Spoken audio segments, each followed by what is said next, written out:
So first things first, we talked about this last night, but I want you guys to remember that this MVC style architecture is just a pattern for organizing your files and organizing your code. So when we introduce architecture, there's usually a reason for it. And the reason is scalability and its readability later on. And so, and also like maintainability. Because if you have an application that's just a few like big, huge files, to maintain that and to go back and like try and fix things later on down the road as problems start to come up, it's super hard to like have all your code be in one file. So if we separate it out into these like pieces of code that are concerned with one thing, doing one thing really well and doing it small and succinct, then we get the ability to scale and maintain it. So that was the intention behind introducing you to controllers. The models you already knew about. We had already introduced you to those in the previous sprints, but the models in their separate files, and then the routes, which is the views. So the routes being all one place. Now, since all routes do is just take your server and wire it up and then pass a controller to it as its callback, you're not concerned at all about that route file being super big. So in this case, that you probably only had maybe like 20 lines of code in that file altogether. And that's because we didn't have a ton of routes. We had, maybe half a dozen routes that we were concerned with. So, okay, so all that being said, the other thing that we wanted to get across to you guys is this idea of relationships in MongoDB. And so relationships are basically telling a collection to be concerned with another collection's data. Okay, so telling a certain like document that it needs to have a reference or a way to access data that lives in another document somewhere. And that was you had two models here, and then if you got to the extra credit, you would have had a third model. But you only have two models that you're concerned with here. The first one is the user schema. That model that the users live in is basically it's just super straightforward. It's just a username and a password, okay?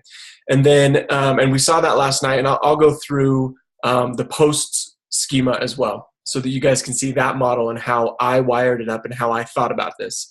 So as I alluded to earlier today, to some of you, I kind of gave this anecdote that database design and administration and API design and implementation are some of the most complex parts of being a software engineer, especially if you're working as a full stack engineer or if you're just working as a backend engineer.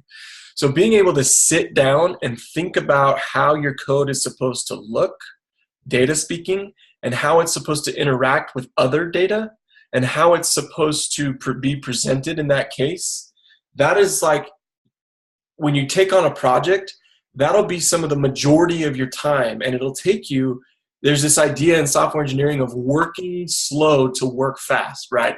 So you work really slow and efficiently through a few days or a few months or a few weeks of just designing your schema, just designing what your code is going to do. And I mean, at my last job, we didn't have whiteboards, we just had windows. So it looked like something out of Beautiful Mind. There's just windows of like routes and schema and data models written all over the place for our software engineers. And so anytime we would take on a new feature, that's where we would start. That's all me and the backend engineer would do. We would say, hey, this is what we need our backend to look like. This is the data that I want you to give me as the front end engineer. And this is how we're going to execute on that. So the first place you would want to start is by always with the model, okay? The schema and the design of your data, okay? And how you need it to look and live inside your database. If you don't get that right, then you don't have, not necessarily right, if you don't put any forethought into that, you don't have a good application, okay? So, and yes, weeks of programming can save you hours of planning. And vice versa, weeks of planning can save you hours of programming. So, I love it. Yes, absolutely, Alon. So it's like an opera, like you're a conductor. That's a good analogy. So when you when you take on projects, especially when you get into your personal project phase, that week that you have off, and then the capstone project phase, that's where you're going to be spending a good portion of that time. And we want to encourage that. You're going to be writing out and figuring out and documenting how you need this data to live and exist. Okay, so let's go through some of that real quick and write out our post schema. I'm just going to pull up the application, make sure that I have it ready, and then I'll share my screen with you guys. Okay, and then I have, okay, I'm going to change my other desktop too, so that I can pull the group chat over there. Cool. And then I'll try and keep on top of the group chat and the Slack channel as we go. Yeah, so the best advice I have for you, Ryan asked, do you have any advice? Not turning all the way though. Ryan asked if you had any advice for trying to do something like that within pairs. And the best thing I could, remote is really, really hard. So the best tool that you have at your disposal is pretty much Zoom. I guarantee there's other apps out there that allow you to instant whiteboard things and write about stuff, so you can share your whiteboard. Oh, cool. So yeah, whiteboard in real time right there from Tag for the win. So, going through and really designing how your data should look and exist and how it should work and operate on the back end. So jump in your pairs when you go into your next projects or into your database projects that you're going to be working on. And then maybe use that whiteboard. Maybe we could use it as a team sometime, as a brown bag or something, I don't know, and try and go over it and see all the features and maybe use it as a teaching tool. So thanks, Tag, that's great. There's probably a dozen of those types of things out there. So all right, let me get this app pulled up. And Ryan, yes, I'm sorry, I think that he was asking of a tip to how to think about it too, no? A way to see the things, to abstract and think about this. Right. Yeah. Maybe if there is any more clarification you need, let me know and we'll get to it. I'm trying to find what we did yesterday. Did I save it to my desktop? Oh, there it is. Okay. All right, and I'll share my screen with y'all right now.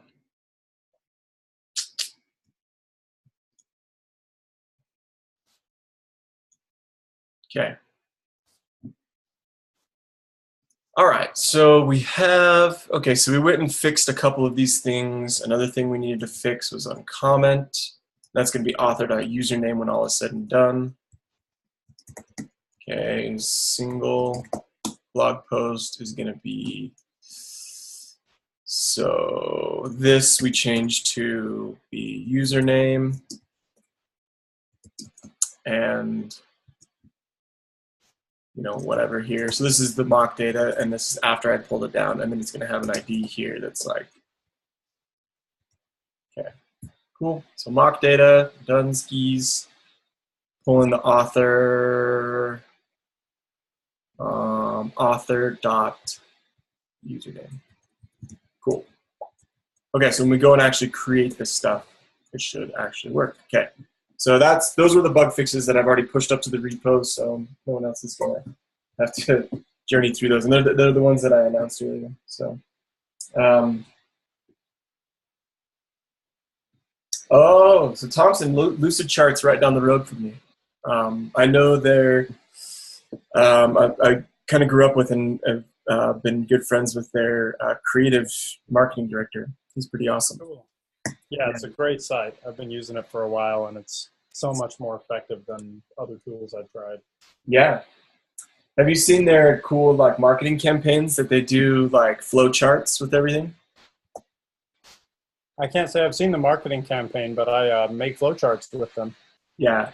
So they've made these really cool Star Wars, which Star Wars character are you flow charts is like content marketing. It's pretty fun. Okay, I need to implement the, okay, so let's talk about the schema first. Okay, so let's go to the models and let's start there. So this is where like you should have spent quite a bit of your time, not all of it, because the schema here is a little bit complex, but it's not too bad. This is really straightforward. I did this for you guys last night. I feel like I can move on. I'm gonna ask just this message if you guys are okay with me just moving on to the post model.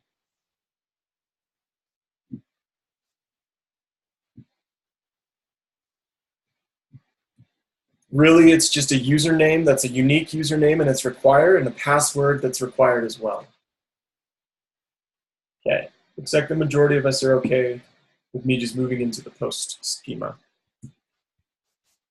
Okay, so same thing we did as above, or as with the user model. We're going to import these, so this is where you can copy and paste some code. And then we're going to say const post schema equals new. So this is us calling the schema constructor, okay? And Mongoose uses really fancy constructors that have all these methods onto them that work under the hood, okay? So all it is, let me take my notifications off.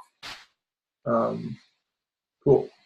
So and when you call new, you're saying we want post schema to adopt, you know, all of the prototypal methods and things that we can use. So when we build out our schema and then set it as a model, we can then have access to the .save when we reference it later, to the .find one by ID, or find all, or find one by ID and update, whatever. Okay. So this is not a new concept. You guys have seen, well, it's a new concept, but it's not a new concept to you guys. We're using the new keyword because schema is defined as a constructor function, so we can basically tell post schema can delegate down its properties to it that it needs to use, okay? And so then when we export this out and make it available, call module.exports, and we say we're exporting it out as a mongoose.model. And then remember last night I kind of went back over this. This is going to get lowercase and pluralized, okay? So post schema. So this is going to become our model. So when you look at my database, when all is said and done, if you look in our blog post data and you see the collections here, oh, I killed my Mongo instance. Let me just run Mongo up again. So.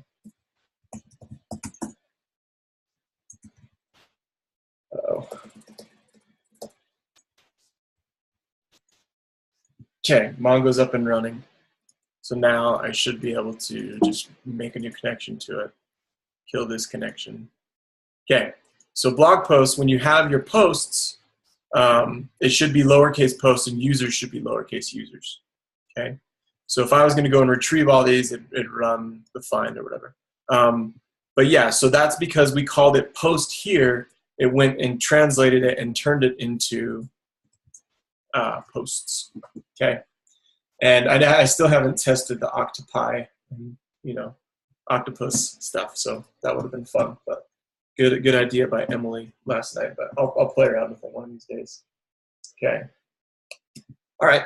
So okay. So now let's talk about our post schema. So this is where you would sit down, and this is the process that I would think about. Okay. So you have an example of the objects that you're going to be using on the front end. That's the first place I would kind of start. If you don't have that, then you can start and be creative on the back end and say, we're going to be very opinionated here on the back end. So in this case, we did have a bug in that the data was a little bit corrupt and it wasn't the exact way we wanted it to be. And that is certainly, oh, what did I do here with content? This should be author. Sorry. So this should be author. This should be content. And so we still had like a bunch of, so this is,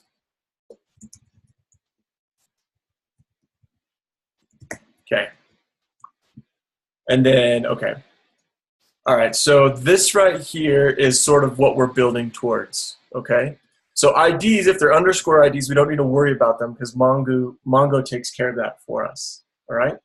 So if we go back to our post model, we need a title, okay? And that's going to be a type string, and it is required. All of our blog posts need a title. Unless you wanted to do something that was like auto-filling a title if they don't have one, like blog post and then today's date or whatever, you could do like a default here if you wanted to. So you could default over to some like date string and then just say like you could whatever. But don't worry about that. What we're worried about is making sure the user gives us a title and validating that title. So we'll say it's required, it's true. Okay? So very simple, very straightforward. It's just a string and it's required. And then content's going to be the same thing. Content type is also string, and that, you know, and we could do, yeah, you could do string and just set it all. You could even send up like strings and HTML tags or whatever, so you get some breaks, and then you could write a front end that reads that and like displays it in the right way. But for now, we're just going to say it's just a string, and it's just going to be like a bunch of open paragraphs or whatever, and it also is going to be required. Okay? So to this point, we've done nothing new, nothing's different, right? This is where things start to get a little tricky, because we have our author. So this is going to be the author of the blog post. Their type is where things start to get interesting, because we can call schema and get access to this special type called object ID. This is going to be the object ID that is _ID bound to the user that we want to reference as this author. So when we go and populate this, which I'm going to show you, and we'll talk about everything about that in just a minute. When we go and populate this, we need it to go and say, hey, get us a username somewhere and grab it. So what do I need to do to this author field in order to tell it that it has some sort of special relation? I need a ref. And what's the ref referring to, Jesh? Ref equals user. And I believe you could do users as a lowercase, just reference the model, or user there. So yeah, you could do either one of those. And I don't know if it would be smart enough to look for, maybe it would, but we'll just say, well, this is what you see in the documentation everywhere. And let's just look at that real quick. Let's look at what we're doing when we have this like relationships in Mongo. Okay. So let's go, okay. MongoDB relationships schema. Oh, cool. Here's a little article about the 6 rules of thumb, but I'm looking for the actual documentation. So we'll go straight to the MongoDB docs for this one. We can look at the Mongo stuff, but we're looking at like patterns, okay? So when we talk about relationships, we're talking about relationships that can exist in different ways. So there's one-to-one relationships. So one reference from one document to another, or just one field to another field, right? We have one-to-many, okay? So a single document to many different types of documents on a collection, which is very similar to our comments, but that's going to be more of a many-to-one, because, okay, so a blog post, if you got to the extra credit, you really did a one-to-many, because you were able to stub out your comment schema in its own schema type and keep it as a model itself and save all the comments in its own collection. And that's where the extra credit would have taken you, to go ahead and bust it out and do it that way, and then reference everything and do a bunch of joins at runtime with your populate to make sure the comment text is populated and everything. But yeah. And then there's and this is with embedded documents. And then right here, this one is a one-to-many relationship. And then you can have many-to-one or many-to-many. But those are, I mean, many-to-one is very straightforward, similar to this. When I say one-to-one, remember, it's one document that references another document, okay? And then when I say one-to-many, it's one document that could potentially reference many documents. And then there's many-to-one and many-to-many. So many documents that, but those are just sort of inverse with the many-to-one. So this is big in data design, especially if you're working with tabular data or relational style data. Data that's represented with like SQL and things like that. The relationship, like whole entire paradigm is sort of built on this idea that we have these tables, And so when we go and need a certain, like, select all users where username has an A in it and users are, a part of this organization, you would have to go and find like all the users, you look through them all and then search for those specific fields that I specified and then make a join. So join two tables together with just the information that you need and create a new table. With Mongo, it doesn't quite work that way. We just reference objects that live on other collections in different places. So that's what we mean when we start talking about one-to-many, one-to-one, and many-to-many. So that's a way to look at your relationships with your data, what your data needs to have reference to. So if you look at some of the documentation here, it's not, let's see.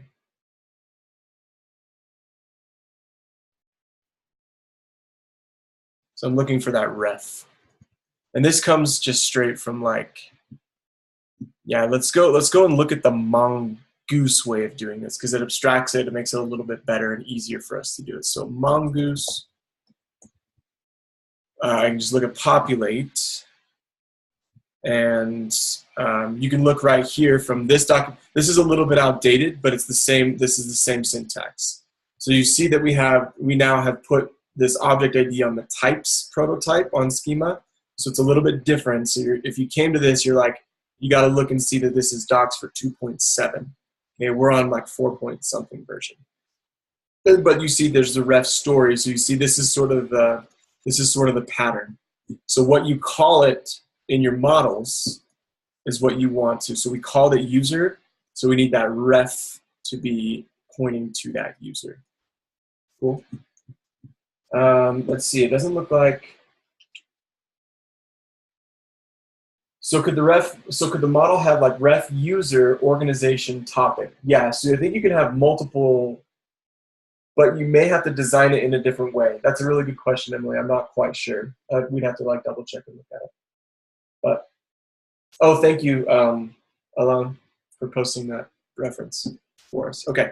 So now we need to get to this idea of comments. So okay. So how did I know that author needed to be a types of ID and it needed to have a ref to user? Well, author is going to be somebody who's logged into our application, right? So this is where you'd start to think about, well, who is this field? What is this author? Why is it not just part of our collection here? Is the client, is my React application going to be sending up who this author is? Well, the best I can give to you for that is that React is going to send up the object ID, and it's going to have access to that because we're going to give it back to it on login. So when you get your login function complete, it should dump that ID into local storage, and then it's going to use that ID and send it up to the database, or sorry, up to the server later on.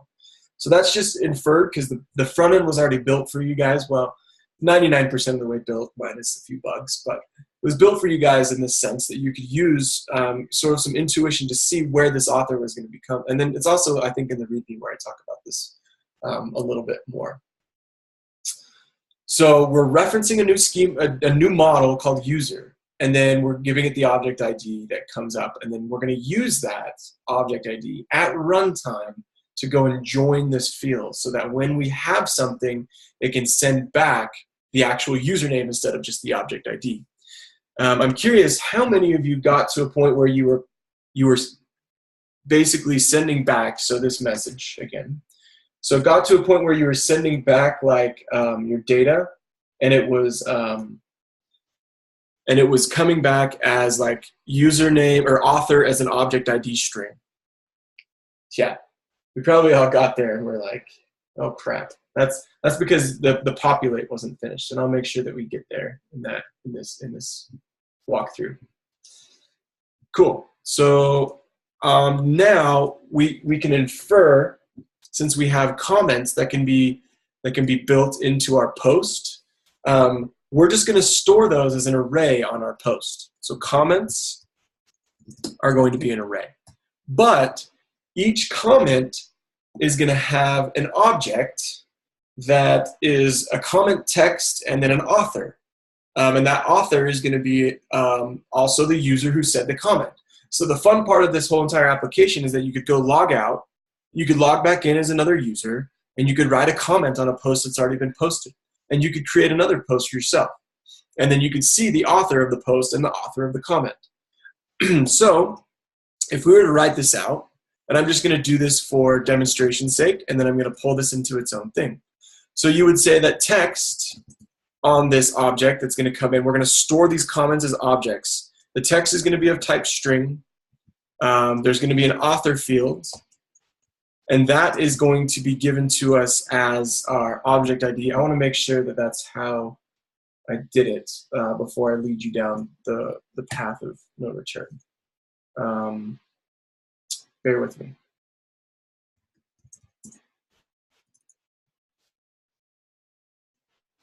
Okay, so yeah, text is just a string, and then the author is that same schema dot types dot object ID, and then our ref is going to reference the user as well. Okay, but this already looks like a different schema. Like we're nesting all this stuff, and it's like kind of, you know, it's kind of bulky, it's kind of annoying. So what I actually would recommend is you take this and make another schema, and by schema I don't mean a model, okay? I mean simply a schema that you define up here that you can use to map it out. When you start nesting objects like that, it starts to get a little bit hairy. So you can say comment schema equals new schema, and this is totally valid and totally commonly used. Now, this is not a schema that we're planning on using as a model. It's just simply going to represent our data in this way here. So if I set this up correctly, the author should be a type, and we wrap that in parens and or brackets. Okay. So now, and I like trailing commas. You guys, it's not a pattern. That's fine in React or fine in JavaScript. It's not fine in JSON. So you choose how you want to write your stuff. So yeah, now all I've done is I've just abstracted away this comment schema. So if I had something else in my application that was like, maybe we had like an answer schema, you know, answers in you know, const answers, and that was like, you know, talking more about our previous sprint where we did the Stack Overflow stuff. You could then, you know, then turn comment schema easily.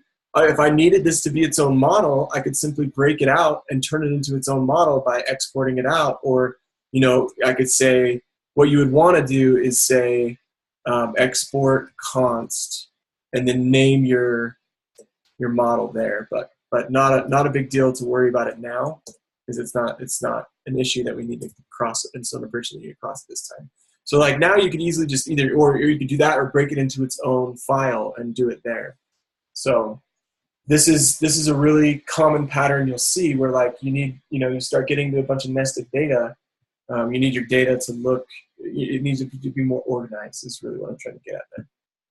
Okay, so this should be everything that you need for your posts. Okay, so every single post is going to look like this. It's going to have a title, some content, it's going to have an author that you're going to send up that ID, and then eventually comments. For now, it's just going to be an empty array because we haven't done anything. Well, for now, it's going to be nothing until we actually finish it. So, and then I need to get a login route real quick because we didn't solve that together. And I'll try and bust through this as fast as I can. So the login needs to be a post, and we can say usercontrollers.login. And I'm not concerned about anything other than just checking to see if that user exists. So we'll go over that in one moment. And then this is where, okay, so yeah, let's just do that right now so I can get it out of the way. So user controller. Okay. So we have, okay, so that's going to fail. I mean, yeah, we can just call it login. Why not? That's succinct enough for me. Okay. remember, this is just a node style callback that you are just building out as like a regular JavaScript function. So we just have our request and response, because this is what you're gonna pass this as your server, and it's gonna be just passed in. So let's go to routes. So you just pass it in like this, like you just dump it into your post here. This is your server, okay? These are your routes. So it's gonna call this callback with a request and a response, okay? So on this request, we need to check the username and password that come in. And then you can do some client-side checking, but I'm doing all my validation through Mongo, so I don't need to really worry a ton about that. But yeah, you should be getting in the habit of using better, checking there. So okay, so we're going to create a user, and then we're going to log in as a user. So what I did here is I put this into a new object, and I said const user to login equals a new object, username and password, so that I could pass this to Mongoose in a user-friendly way. And all I did here was just a simple find one. Okay, so I just said call user find one. Okay, and pass it our user to log in. Okay, and now I know that this isn't doing any password checking. It's not going to really give us any good errors, but it's just checking if that username and password actually exist by those fields, and then we're going to get a positive, return and response on it. Now you could do two things here. You cannot do .then at this point, because this query, Mongoose queries are not callbacks. So that's something that you just kind of need to understand, is that, Mongoose queries are not promises. Okay, they are simply methods that give you access to a callback that you can pass in, or you have another method that you can chain on called .exec. Okay, if find one did return a promise, then you could .thenify it, but you can't. So we can do this way, where we just pass it our callback. Okay. And it's very straightforward. So you just pass it that whole user object, and we're just going to say if there's an error, we'll catch it. Otherwise, we're worried about that user, and we're going to send that user back. So the first thing you do, so you guys already are very familiar with this. In fact, I can copy and paste this code right here. So if error, and then once again, you can go and double check all this. So error, user not in.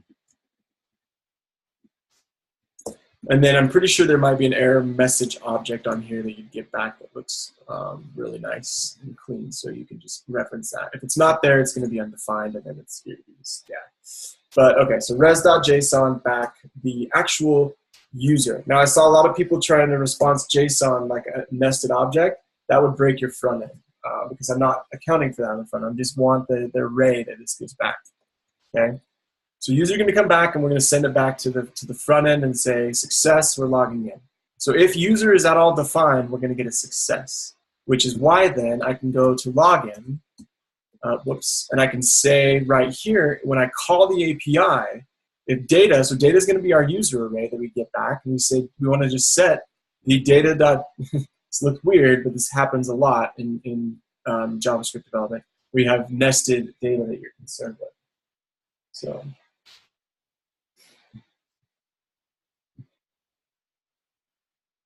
Yeah, so Alon did mention that we are doing some sort of validation because we're checking for a password here, and that is technically true. We're just not going to get a really good error message from that. If the password's misspelled, I think I tried it and it failed like in a weird way. So there would be other steps that you may want to take.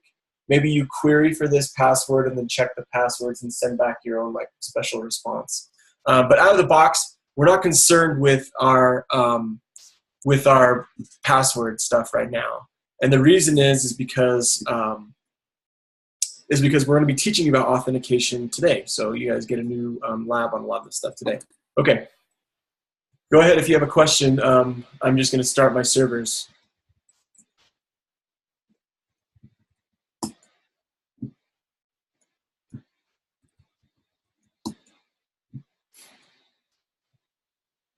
Ooh, I gotta kill another server somewhere.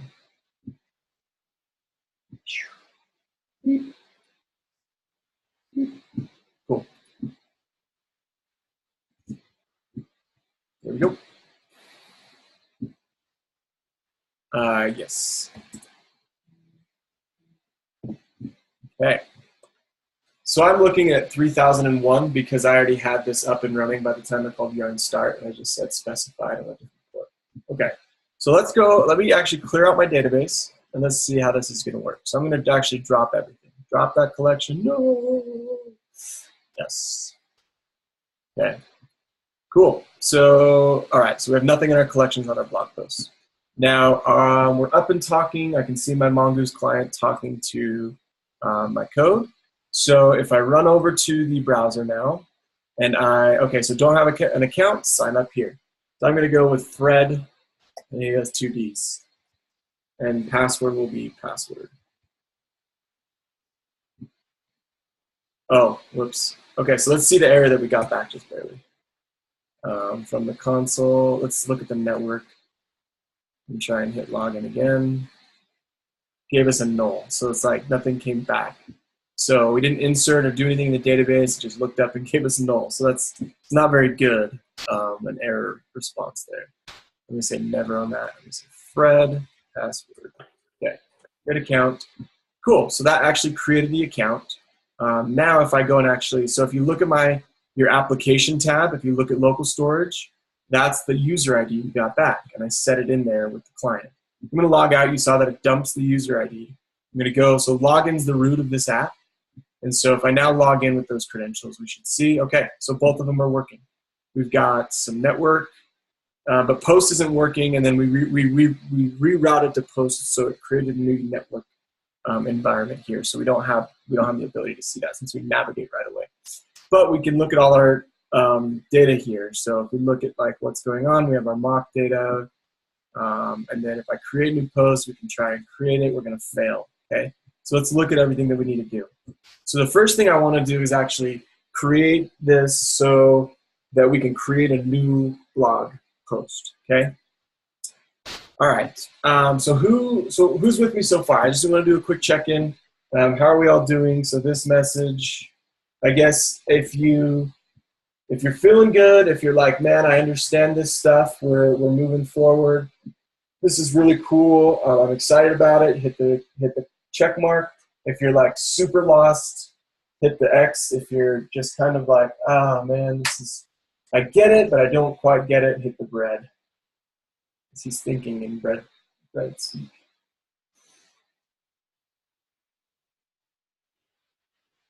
Okay, so we're okay. If there's anybody who is an X, please like turn that into a question and maybe reach out. And then, correct me if I'm off course here. If you guys need me to like go over some stuff again, just let me know. Okay, let's look at our posts and let's get it all put together with our post controllers now. Well, let's start with our routes. So now that we have our post model, let's go to our routes and see what we need for our routes. Okay. So if you looked at the README, you were able to see kind of exactly the routes that you're going to need for this application. I have this solved already, so I'm just going to paste it here for the sake of time, and then we'll talk about it. Okay. I know. Okay. All right. So we have our new user, our login. We already saw those. We saw how those work. Now we have a new post route that when you hit new post, that's your API that you're going to send some data to it. So it's a post, and it's got post controllers, create new post, and I need to get all of these because we're going to go define those right away. Controllers.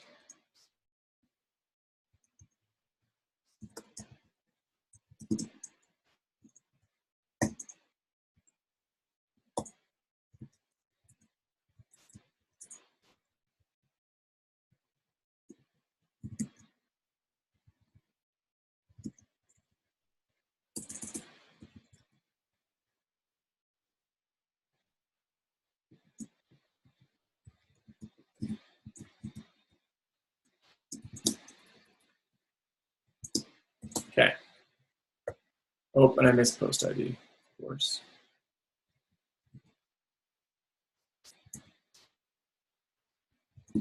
Okay, so they're all defined now, and we'll get to what they do in just a second.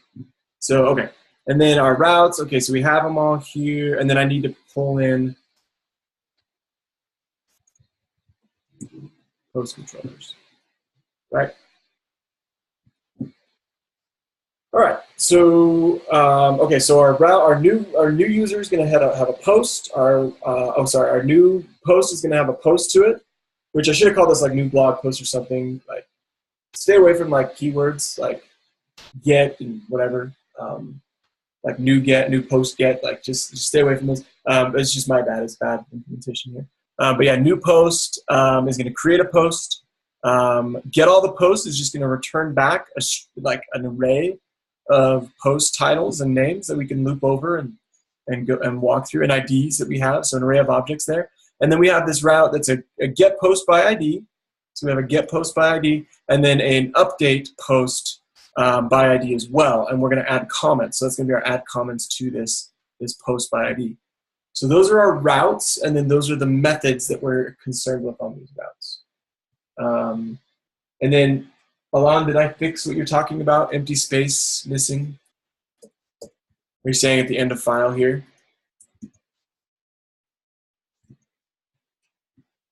Okay, so so our controllers are going to be concerned with get post by ID. Yeah, in the controller. Oh. Missing one empty space in the equal. Ah, thank you. Yeah, that's ugly. Okay, so now we're going to be. So we just basically, if we're going to be using Mongoose, it's probably, well, I don't even know if we need this. Let's try and do it without it. But I think I can go. Well, let's see what I do with the users controllers. Yeah, we don't even need that. So so I just need const post equals require. Now a lot of you people, I helped out a lot of you people with this. So you're looking for like mongoose.model.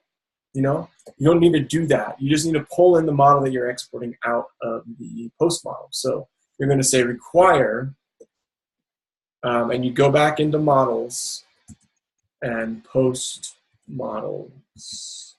I believe is what we called it. Yeah.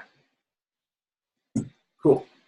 So now we can use our new instance of post to create a post, to get all posts by ID or whatever, and then do all these, build out all of our formal logic. That's what your controllers do. They allow you to essentially like build out all the logic that you need. So if we look at our app, and all this came from the README, so I'm not going to go through like how I got here to this point and how I needed all these because it's all right there in the README. So we're going to have a blog post up here, and then since we have that route, we should have hit a network. Let's try it again. For some reason, I'm not seeing the network. Is it because it doesn't even exist? Okay, so we're getting a failure. Okay, so check it out. So the author logged in. This is coming back. I have a console log in my client somewhere, which I probably should create blog posts. Probably should delete that, but it maybe help you guys debug some of this. So, but we're getting a 404 on new post, which is probably because we don't have res console.log.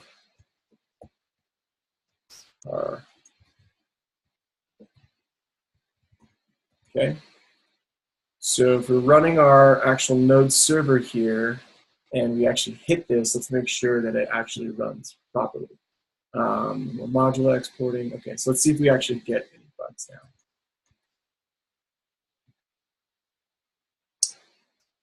Okay, so we have a network error. It's saying that I have a 404, so this isn't good. This means that I have a problem on my new post.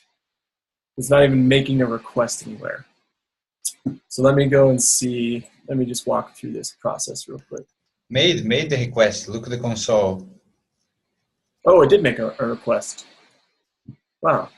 It's just not getting an answer. That's true. So we need to send it back something that's, so yeah, we're just hanging up on it and it's not, we're not getting a request back. So yeah, We actually have to finish this whole thing. Okay. So I thought we could, so we're hitting our controller. Thank you, Alon. That makes so much sense to me. What I was doing is I wasn't actually like communicating back to the client. So it's like, doesn't know what to do. Node is expecting you to say response. So I could say response.status and just simply pass, or response dot, yeah, I could say response.status like 200 here. And it's just going to send back a 200 now. Or it should have. But we're hitting this, so let's actually save the data and do something important with it. So, okay, so let's take our username and pass. Sorry. We're going to take our author, right? Our title and our content off of this blog post. Okay, and that's coming in the rec.body. Where did I get that? Right here. Okay. So now what we need to do is we need to save it to our database. So we say const new post equals new post, and just simply pass it these three things. Stylistic preference there. Okay, so now I can say new post.save and simply pass this a callback. And we want to save our new post to the database and then pass it a callback. So go ahead and just say, if there's an error, we're going to handle it. Otherwise, we're just concerned about looking at the post that got saved. Okay? And so if error,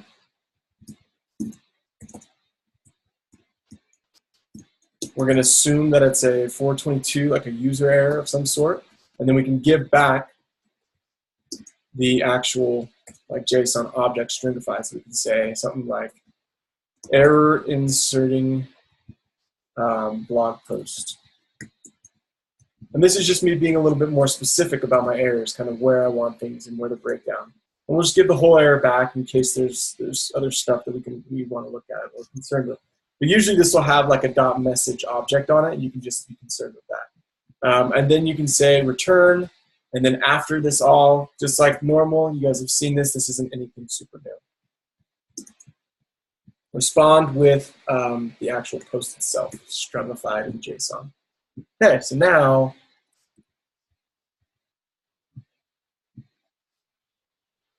so we went and navigated a single post, which is probably why the network wasn't showing us everything. We were navigating away from it. Or was I zooming away from this? Interesting. Okay. Fun stuff to play with. But if we go back to all of our posts, we should see. Oh yeah, we have to query for it. So let's double check my database and let's see what our collections are showing. So we have our users, which should just be the user that we signed up with. So it was Fred, right? Yep. And then we have our posts. Let's look at it, and we have a single post here with an author. It's got its own ID, right? So its author ID is that object. We have empty comments, ASDF, FD, ASD. So stupid. Okay, cool.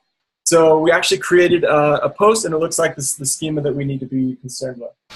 So, all right. And then we move. Okay, so we created a post. Let's get all the blog posts. This is one that wasn't super tricky, but it wasn't super easy as well.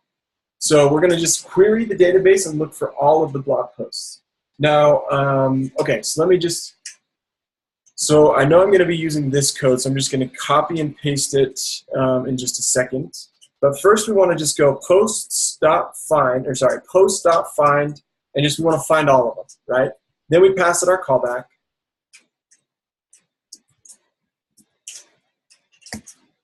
Okay, so now we just have our error and then our posts, okay? And then we're gonna handle that in some way. If there is no error, if we move on, so error finding all the posts. Okay? So if there is no error, if that's not defined, if we actually can find them all and return them all, this entire collection, all I'm concerned about with this is just okay, so this is going to be kind of weird, but this is just JavaScript, okay? This is like a toy problem that you would see in the morning or whatever. So all you need to do is simply loop over this posts and return back an object, or an array of the username, or sorry, the post title and then the ID so we can access it later, right? So all you need here is to say, so we're gonna have like a new, okay, we're just gonna say new posts equals an array, and I'm just gonna say now, you can just simply go posts dot for, in, like, you're like, why can you do this? Well, at this point, post is an array. Everything in Mongo is an array. So for every single post, create a new object that is going to just be the stuff that we're concerned about. We don't care about some of this other stuff in here. So if this is a post, all we need to send back is the title and then the post's ID. We don't care about the author of that post. We don't care about the content or comments. So this makes your client a little better. You didn't have to do this. You could have just sent back all the posts and you probably would have been fine. But for me, I like to be more specific about the data that I'm sending back, which is why I'm showing you this. So I would say post object dot title equals post dot title, and post object dot what is it? It's going to be underscore ID on the client, probably. Okay, yeah. Post dot underscore ID, and then I just say I just push this post object in.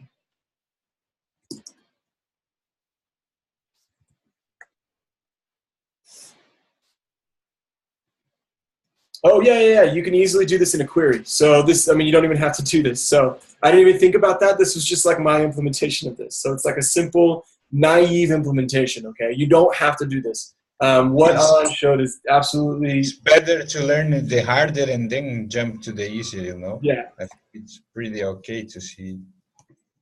But yeah, so if you limit your fields by a query, so I could have just said, like something up here, I probably could have just like done like by, find and then return like all the titles or whatever, but or like find all posts by post.find title and ID, and then send back that array of objects. But yeah, this is doing it. This would probably be doing a similar thing under the hood.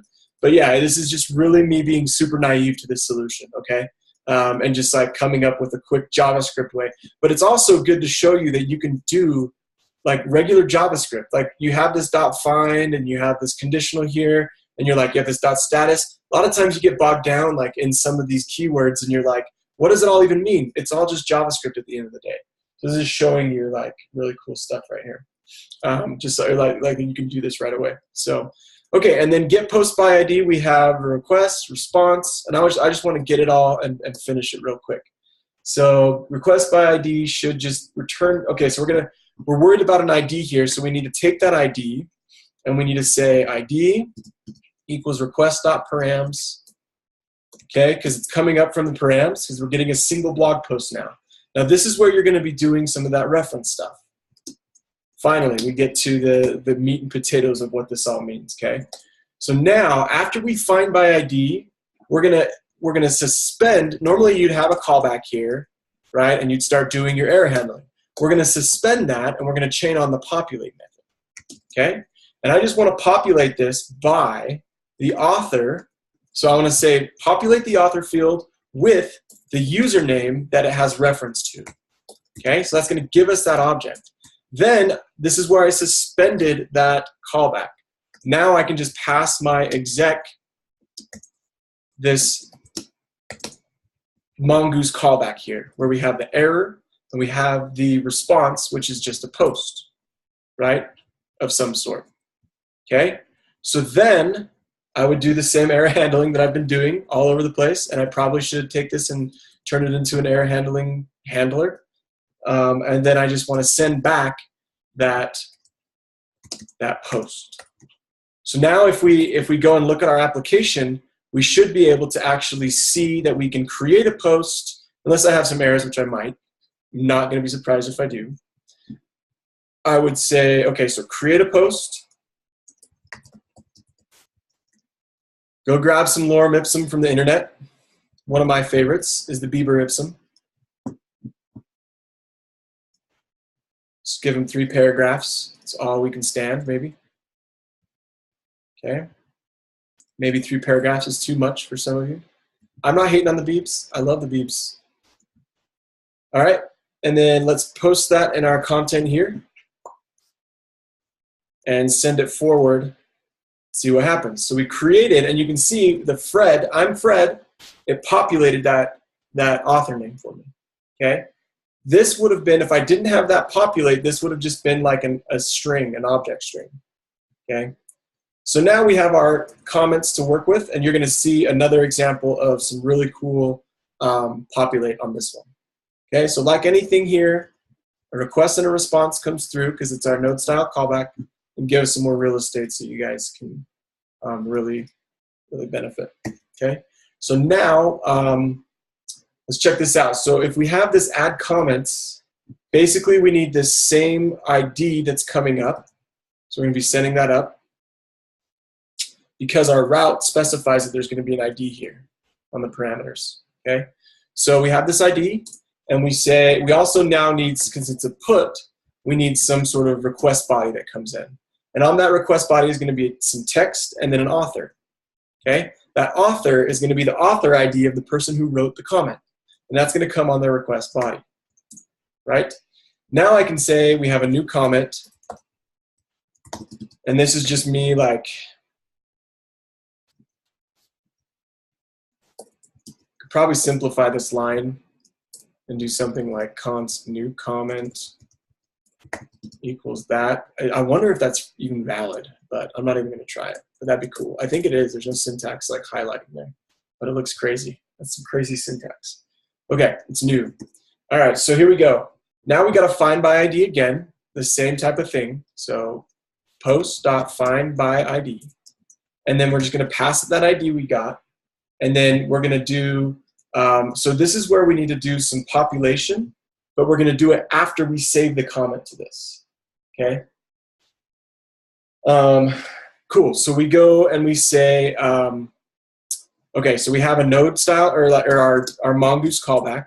So this is where things are getting a little nested. And once again, this could be my naive solution to this. Okay. So we have an error that comes in here, which we actually, yeah, we just really need the data, but we'll just keep that error as a placeholder there. So we find by ID and we get this data, which is just going to be like a blog post. So we should probably call it what it is. It's called post. And then we're going to say posts, and there's probably a way to do this and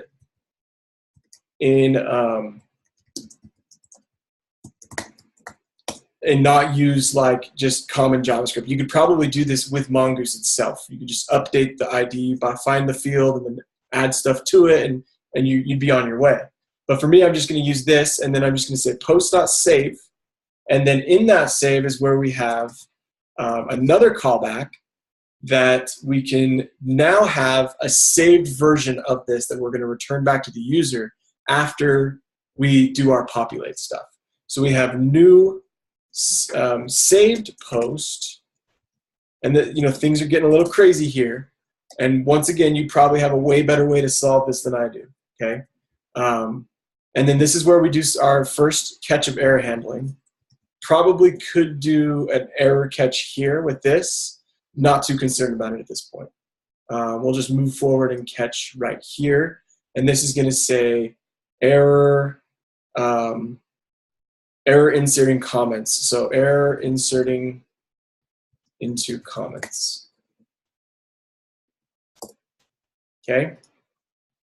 Now, after we do this is where instead of sending back a response, we need to actually populate and then send back a response. So I would do another find by ID. Once again, total like naive solution here. So we're going to find that same ID again and say last error. I'm going to change this to be like second error. Okay, so this is the last error that we're going to be concerned with, and it's going to be just the last post as well. You're probably like, why is he doing this? And now that I look at it, I'm like, way better ways to think about this. Okay, but okay, hold on. This is wrong. This is all wrong. What I need to do is look at this post's ID. I know it's going to be the same as the ID above, but I want to ensure that I'm working with this new post that I saved as well. And I can just go .exec in just a second. What I want to do first is do my populate. Okay, so what do we want to populate here? We want to populate the comments author, right? That right now is just an ID string.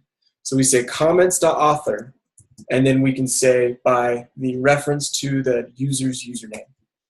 Then we can call our .exec, and then we can do our last callback.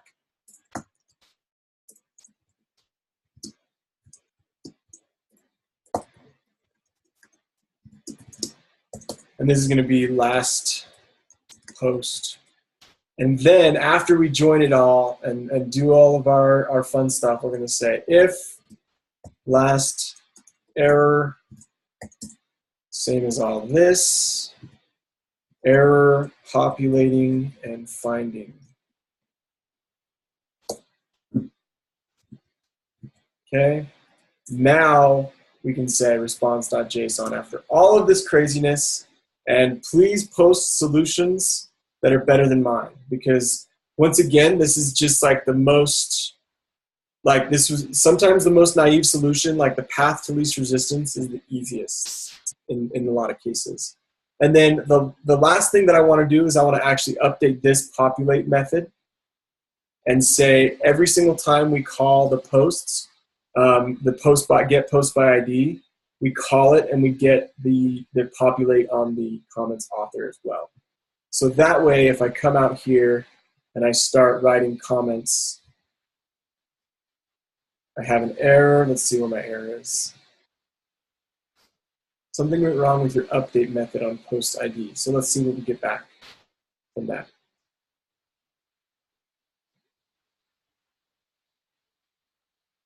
There. That's why I've been doing this, because I've been trying to scroll, and it's weird.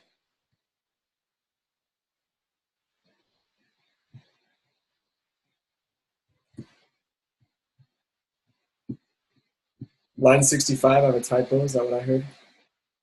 A little eagle eye out there.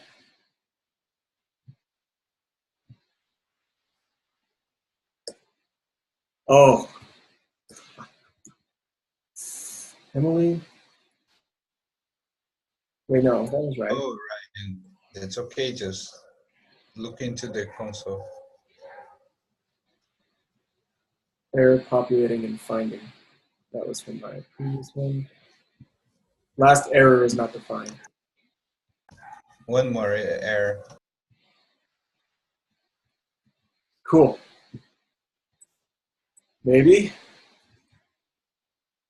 All right, so you can see now that Fred is sending this. And so the reason I did the populate for the comments as well in the get post by ID, so as I can refresh the page and it's not just sending that back right there. Once again, probably the most naive solution to all of this, but it gets the job done, and it shows you that you can actually chain this process through. So you can actually use these, these posts that you get back. You can operate on them, and you can do other things. Now, there's probably a way more succinct way to do this, but this is the first one that I came up with, and it was like the path of least resistance to get it done. At least for me, that's just because my mind does that. It processes these things in this way. So now if I go and log out, we'll create a new user. I'm going to say Wilma, since we're on the Flintstone kick. And so now if I go in and say, oh, I want to see what Fred wrote, I'll be like, how cool. And you can see that Wilma wrote the comment. So it's joining and doing it all at runtime. It's pretty awesome. This is a really cool blog post about Justin Bieber. So really interested in that. Okay. So that's all the time that I have scheduled for you guys right now. And this is not easy stuff, and hopefully it was like you guys kind of saw at least a solution. I'm not saying this is not necessarily, it's right in the sense that it gets the job done, but I'm not saying there aren't better solutions out there. There are better ways to do this. And as you research and come up with these ideas and findings on your own, just make sure that you that you share with each other and you teach one another about this stuff. Like Alon showed me that I didn't have to loop over my data and send it back. But Right, yeah. I showed you that you can, right? So there's a lot of cool things you can do there.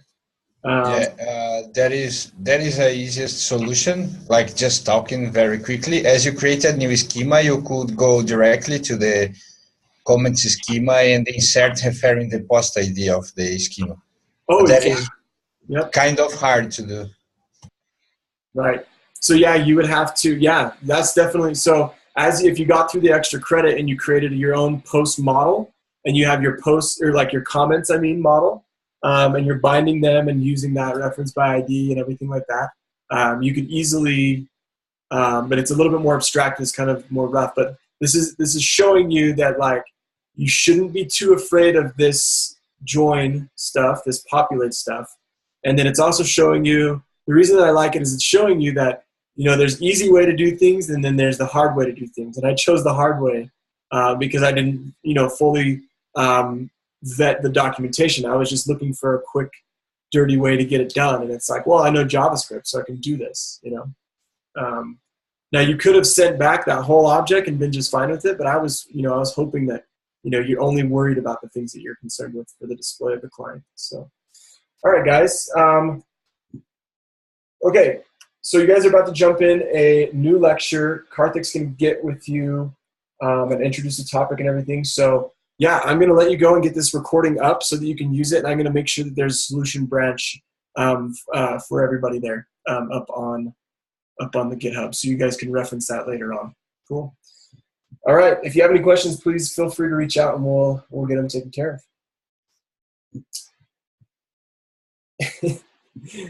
of.